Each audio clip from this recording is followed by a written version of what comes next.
I'm Savannah Jones, and today I'm going to be sharing with you how to make my version of an In-N-Out style burger. In-N-Out Burger is an American chain of fast food restaurants with locations primarily in the American Southwest and Pacific Coast, and it was founded in California. I've always enjoyed In-N-Out Burger. It is one of my favorite fast food burger spots. I decided to do a step-by-step demonstration on how to make an In-N-Out Burger due to the fact that there are not any locations in New York City. I wanted to bring a piece of the West Coast to the East Coast. Let's first start off by going through the ingredients that will be used to make this burger. You will need 1 pound of ground sirloin, cheddar cheese, hamburger buns, tomato, a head of lettuce, mayo, ketchup, sweet relish, distilled white vinegar, salt and pepper, paprika, onion powder, garlic powder, and butter. After you've gathered together all the ingredients needed, heat a medium-sized pan on medium to high heat on the stovetop so it's ready for use. In-N-Out is known for their delicious, unique sauce that they like to call spread. If you're making an In-N-Out style burger, you cannot leave this component out. I like to start off by making the spread so that I can chill it while I'm preparing the rest of the burger. Start off by combining in a small bowl half a cup of mayo, 3 tablespoons of ketchup, 2 tablespoons of sweet pickle relish, 1 1/2 teaspoons of sugar, and 1 1/2 teaspoons of distilled white vinegar. Mix until evenly combined, then place the spread in the refrigerator so it can set and get thick. Now let's move on to the meat.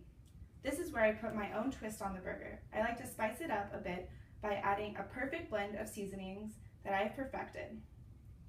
First, place the ground sirloin in a bowl and add 1 tablespoon of paprika, 1 teaspoon of salt, 1 teaspoon of black pepper, 1 teaspoon of onion powder, and 1 teaspoon of garlic powder.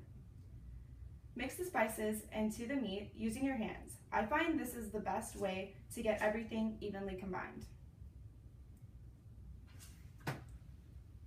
Next, it's time to form the patties. My favorite part of an In-N-Out burger is the paper-thin patties. And the way I get my burgers to that perfect thinness is by taking a golf ball-sized ball of meat and placing it on one side of wax paper and folding over the other side of wax paper on top of it. I then press down the meat to the thinness of my liking. Since the patties are so thin, I like to make each burger with 2 patties.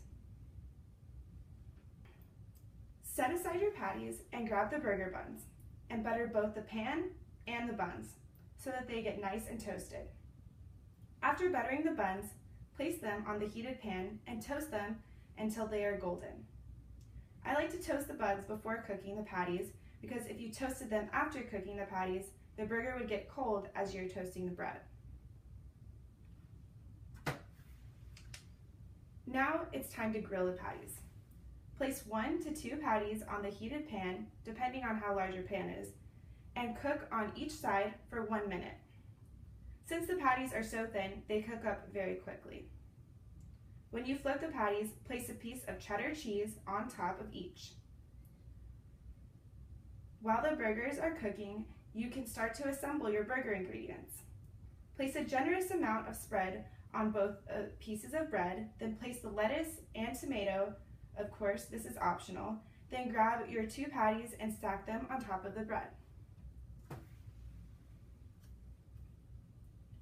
When you order an In-N-Out burger, they are served to customers wrapped in a wax paper-like wrapper with their logo on top.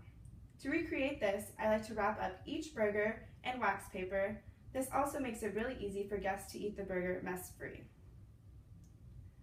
After all this hard work, it's finally time for the best part. It's time to eat. I hope this step-by-step demonstration was informative and helpful. There's no need to take a trip to the West Coast now that you can make an In-N-Out burger in the comfort of your own home. Next time you're having friends over for a party or a night in, you should try these In-N-Out style burgers. They will sure to wow all your guests. Thank you.